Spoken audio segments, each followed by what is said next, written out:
Bonjour. Alors, Rabbi Yosef, on termine page Kouf la Maîtrette. Donc, on continue, je veux dire. Kouf la Maîtrette 138, en bas de la page. Tout à l'heure, le cours d'avant, on avait parlé en haut de la page. On écoutez bien. Et les autres, mais Ikare Avodateno, Betorah, ou les balifrides. Les balifrides, Beshum Ofen, Ben Marsha, Marse. Il dit Ben Sechel Veregej ou Ben Chiyuv Vekiyum.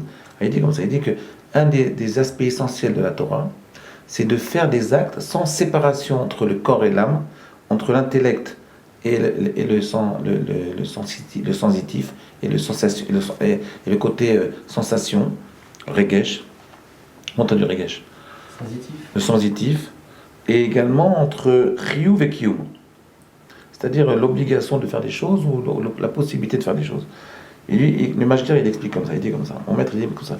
Marchavot amokot aguar berokrim. Il y a beaucoup de chercheurs, même des chercheurs non juifs, qui ont fait des recherches très très profondes dans la compréhension de l'humain, dans la compréhension de l'être. Vechukim musarim kavu. Et ils ont retiré de cette compréhension de l'humain énormément de lois qui correspondent à l'éthique du monde occidental. D'accord? Aval, tehom paor ben adrisha ou ben akiyum. Mais la grande différence chez ces gens-là, c'est qu'entre ce qu'ils ont décidé, entre les lois qu'ils ont, tous les philosophes comme Aristote, comme Platon, comme Socrate, qui ont fait des recherches très profondes sur la notion d'éthique, il y a une très très grande différence entre leurs pratiques et leurs idées. Ils ont, il y a une montagne, une très très grande séparation entre ce qu'ils ont dit qu'il faut faire, entre l'éthique qu'ils ont proposée et leur vie de tous les jours, leur vie quotidienne à eux personnelle. Ils ne vivent pas ce qu'ils prônent. Il dit c'est ça la grande différence qui existe entre les peuples, les chercheurs des peuples de la terre, avec les chercheurs, les Gdolé Israël, les grands d'Israël. Les grands d'Israël, tout ce qu'ils disent, ils le font.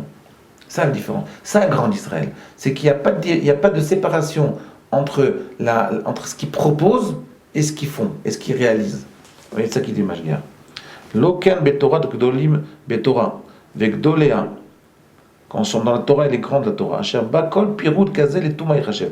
Dès qu'il y a une petite séparation entre ce qu'on propose comme éthique et ce qu'on réalise, alors obligatoirement ça devient impur.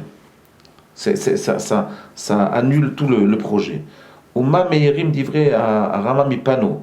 Le Rama Mipano, il explique un principe suivant. Le principe suivant. Qui mesode Hashem wa Elokim.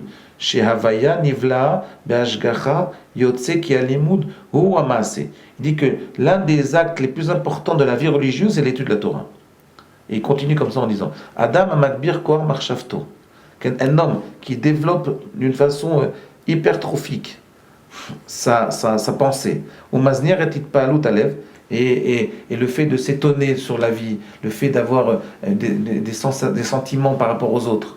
Il délaisse un peu ce côté-là. Il dit celui-là, il ne peut pas grandir dans la Torah. Il dit que quelqu'un qui grandit dans la Torah, il explique le Mashgir, Shelo kefi marchavto atova, en ze la adam chelki, ven beze shlemut. Ala adam lit'ametz ba'avodato, le'ached davka kol kochotav ba'avodato.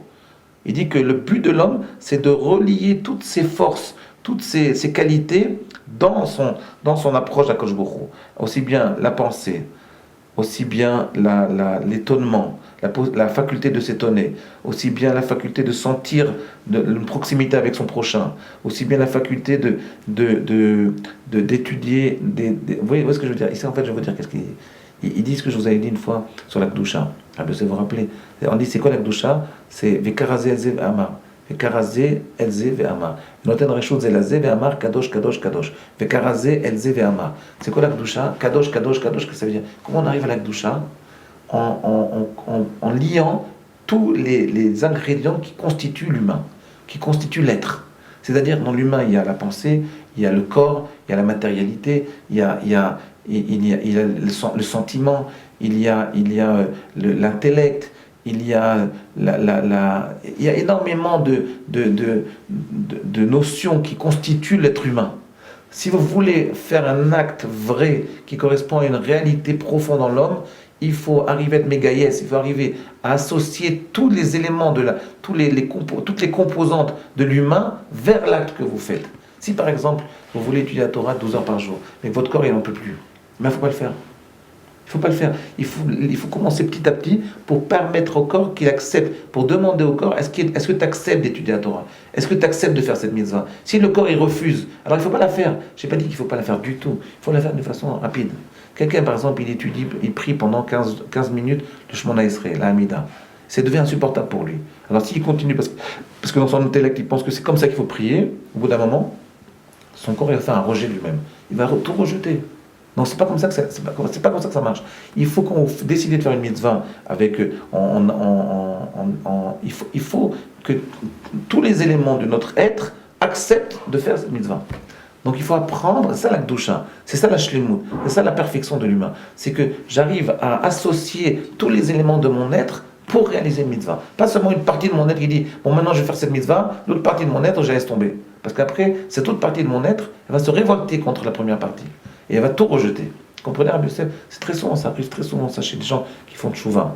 Ils mettent la kippa, ils mettent la barbe, en quelques jours, ils ne savent même pas lire, ils ne savent rien du tout, et tout d'un coup, ils commencent à apparaître comme des religieux. Ils veulent montrer qu'ils sont originaux dans le monde. Alors qu'est-ce qui se passe? Au début, ils sont très contents, parce que tout le monde les regarde, tout le monde fait attention à eux, puis après, les gens, ils les prennent pour des zoulous, et au bout d'un moment, ils vont les rejeter. Et l'homme, il ne peut pas supporter ce rejet social, et donc il va craquer.